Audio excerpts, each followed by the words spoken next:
One foot on the gas pedal, the other foot on the brake. What mistakes do most retirees make is the subject of this educational episode.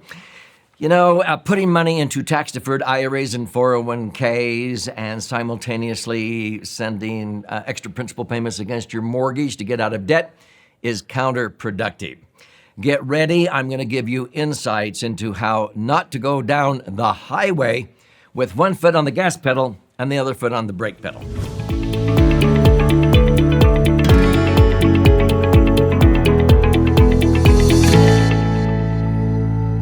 So I'm Doug Andrew. I've been a financial strategist and retirement planning specialist now for nearly 5 decades, helping people optimize assets, minimize taxes, and empower what I call their authentic wealth.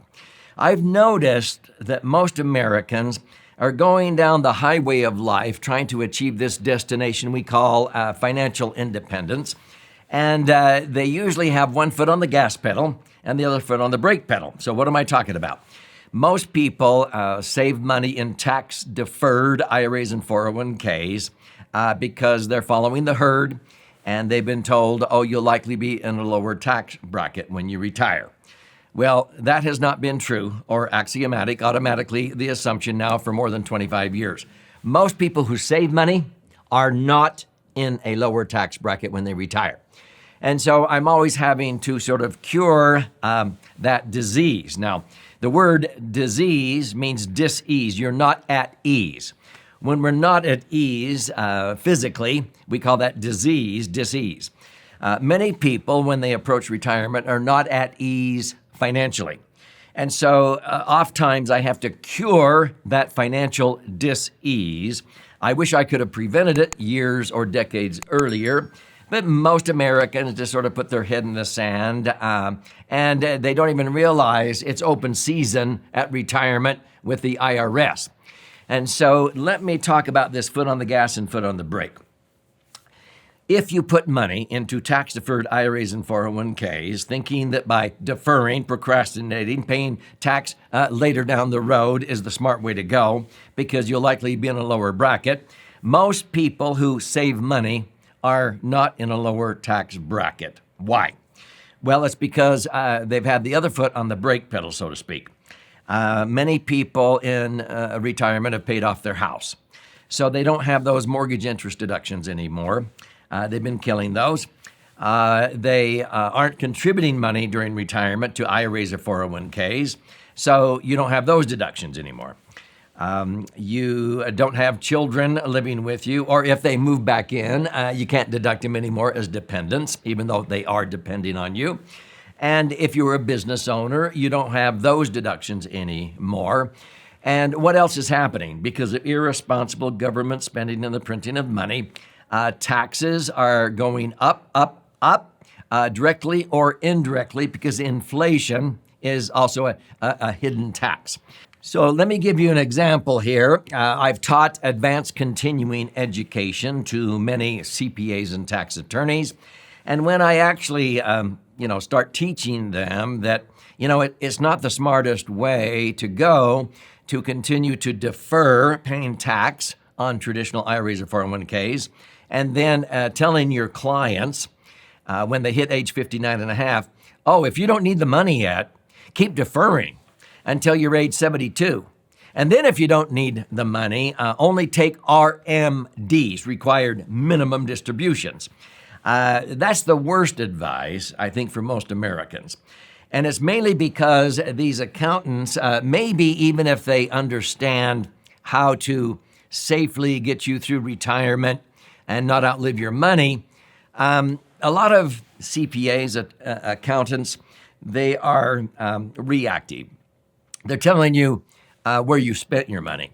They're simply plugging in to your tax return numbers that you provide them, and they're not being proactive.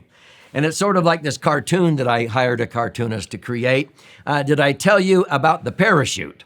No, sometimes the taxpayer is just left in free fall during retirement. And so many times when I am teaching CPAs, I'll say, you know what? Don't be myopic. That means short-sighted. When a client asks you, what can I do to save tax? They may be thinking short term, this year, but I think it would behoove you, instead of just being myopic, short-sighted for saving tax this year by telling them, well, don't take any money out of your IRAs or 401ks. Or if you're required to, which you are at age 72, the government wants you to start taking money out of those IRAs or 401ks because they've been waiting for their piece of that.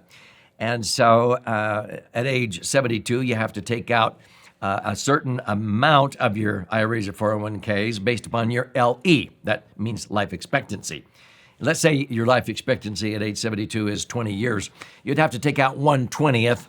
If you have $1 million nest egg, you'd have to withdraw 50 grand out of your IRAs or 401ks. If you don't, the penalty is 50%. Yeah, the penalty is $25,000 on the $50,000, and you still have to pay tax on the $50,000. See, they want that money out in tax because it's been the best savings bond the government ever came up with for themselves. So many times, accountants, they just give the short answer. Oh, you want to save some tax? Well, just take the minimum amount, the required minimum distribution.